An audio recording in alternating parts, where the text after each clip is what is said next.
Pope Francis would like the priests and bishops of the Church to not be so rigid, so hidebound to the laws of the Church and the moral doctrines they're built upon. He said as much, while at the same time having his Roman Curia intervene in the one really good thing the USCCB might have been getting ready to do in the coming days. Meaning today. They're supposed to be meeting today on something very important. And I say might have because the USCCB is, let's be real, always full of disappointments.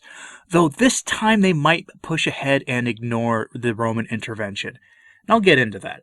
But Francis wants the Church to not be so rigid and stuck in the mud about things, but to go along with the secular flow. That's abundantly clear from, well, his whole pontificate really, but in reality, also from some things he said recently to seminarians and by the actions of the cardinal in his service. Let's examine closely how rigidity and Francis defending Moloch serving very devout Catholics are linked. If you want to join the folks supporting the work of this channel, you can find options to do so in the description box below this video for as little as $1 a month. Thanks to the supporters for their support of this channel. As you know, the U.S. Conference of Catholic Bishops are examining what to do about the man I call Caesar, whom the opinion makers all like to say is a very devout Catholic. Caesar is nominally Catholic and works at every turn to reject the Church's moral authority.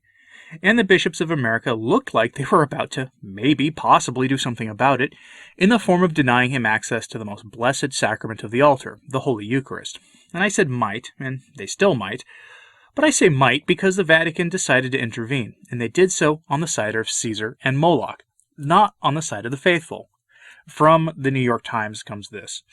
They begin with framing the issue in secular language about the matters of Caesar and say that only certain bishops of a certain secular persuasion care about this issue, and then remind us that Caesar is very extremely devout, and very extremely a churchgoer, the first such Catholic Caesar in 60 years. They warn that the Vatican has told the American bishops to put a stop to their move to deny Caesar Holy Communion at Mass, because he is just so devout. Thanks, New York Times. It's appreciated. Now, as you might imagine, I do have to play with the syntax and word choice a bit here, so these are paraquotes or paraphrases, but the meaning is the same. Just bear that in mind. So all that having been said, quote, "But despite the remarkably public stop sign from Rome, the American bishops are pressing ahead anyway and are expected to force a debate on the communion issue at a remote meeting that starts on Wednesday. As an aside for me, that's today. The concern in the Vatican," said Antonio Spadaro, a Jesuit priest and close ally of Francis, of course, "is not to use access to the Eucharist as a secular weapon. Pope Francis, who has explicitly identified the United States as the source of opposition to his pontificate, preached this month that communion is not the reward of saints, but the bread of sinners.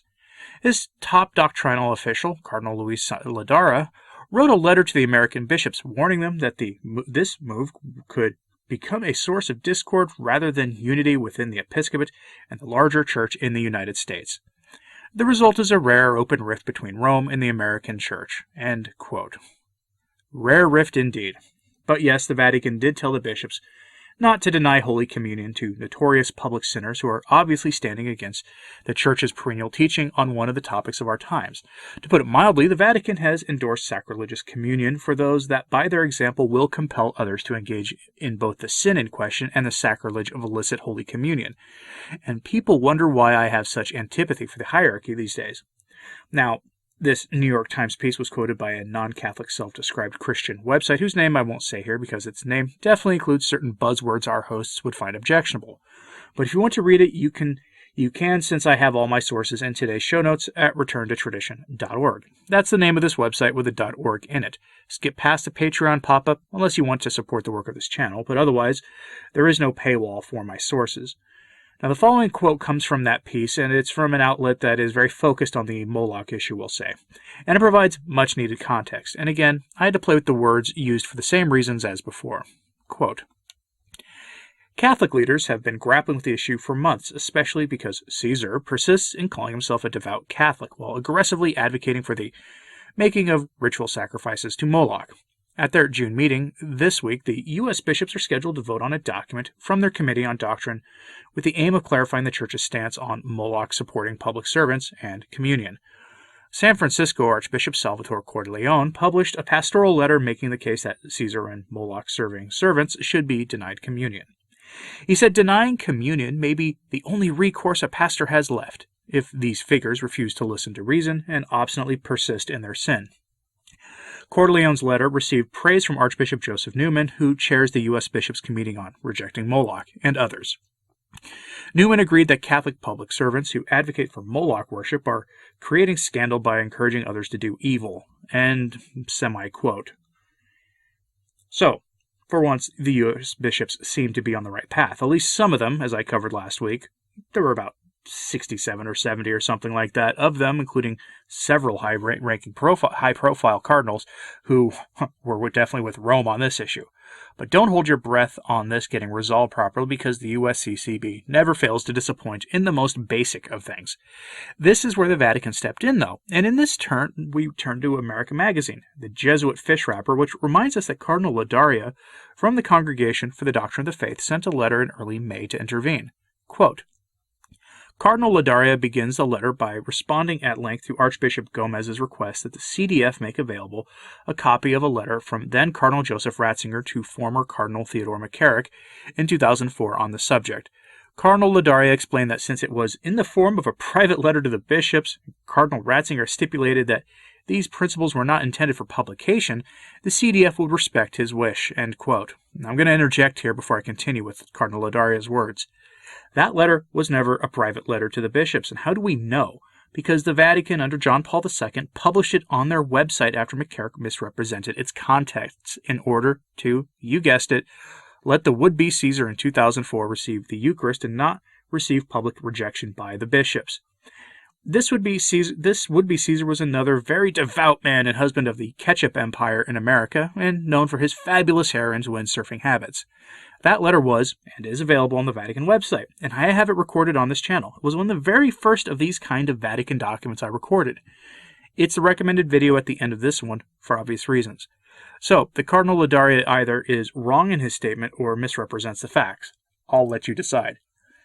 But to continue, quote, in the letter from Cardinal Ladaria, a copy of which was seen by America, he recalls that the issue of a USCCB document on Catholic public servants and worthiness for reception of communion had been raised during the 2019-2020 ad limina visits of the U.S. bishops to Pope Francis.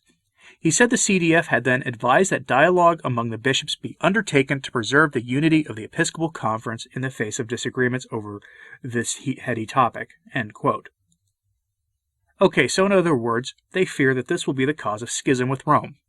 Remember that Francis has said that he believes schism between the Church in America and the Vatican was coming, and they make it sound like it'll be over this issue. Now, I'm going to take this opportunity to remind everyone that Caesar has given the Church in America enormous piles of silver coins, some to do work that we can debate is appropriate for the Church to do in partnership with Caesar or not, things that, according to some interpretations of the Beatitudes, are found in the Holy Gospel. But in other areas, the Church has accepted these pieces of silver as well, most notably in 2020, in order to bar the faithful from accessing the Mass and the sacraments. There is no way that the bishops in America would sever that relationship, and I guarantee you that schism with Rome would cut off all future bags of silver coins for the bishops. The partnership between this pontificate and the Leviathan would ensure that. Now remember those rigid seminarians I mentioned before my Patreon pitch. From the National Catholic Register, we get this. Headline: Pope Francis. Rigid priests are a manifestation of clericalism. Pope Francis said he liked to imagine seminarians as a kind of holy family of Nazareth, the place in which Jesus was welcomed, guarded, and formed in view of the mission entrusted him by the Father. Now, being at times a little lazy, I googled the definition of rigidity, and the 8th grade reading comprehension definition provided by Google is this.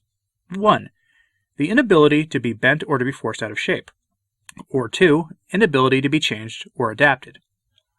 Now, clearly he means the inability to be changed or adapted, and I have to assume he means adapted to the values of the world, although the clergy are forced out of shape by doing so if they did that, so rigidity really is a good word here. And to the faces of young seminarians, Francis had some choice words to say, and once again, I have to replace a word here with a less spicy synonym, so no meaning is changed. But from the National Catholic Register, quote, Pope Francis Thursday urged a group of Italian seminarians to avoid rigidity, which he said lacks humility, and encouraged them to ask God for the gift of docility.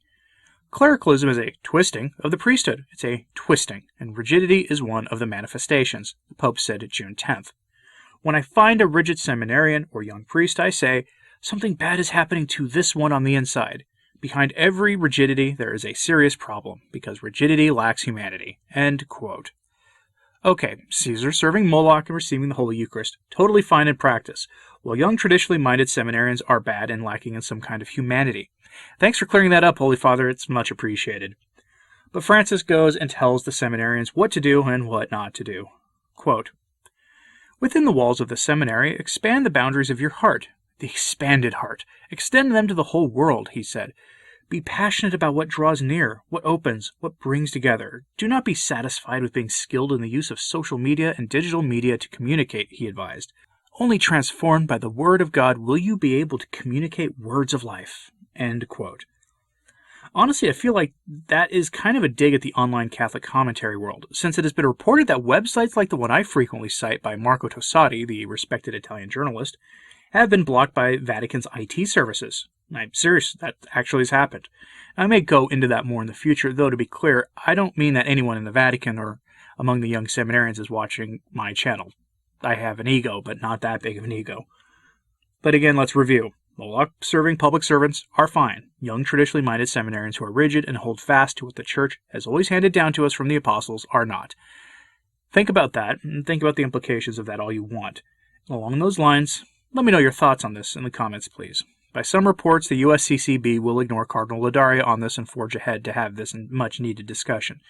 So pray that they actually find their spines and act accordingly to defend the integrity of the Eucharist, because the bishops certainly need your prayers and mine, and technically as Catholics it is our duty to pray for our bishops whether we like them or not.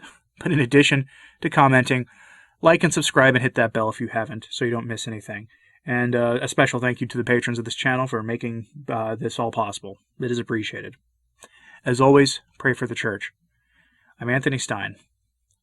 Ave Maria.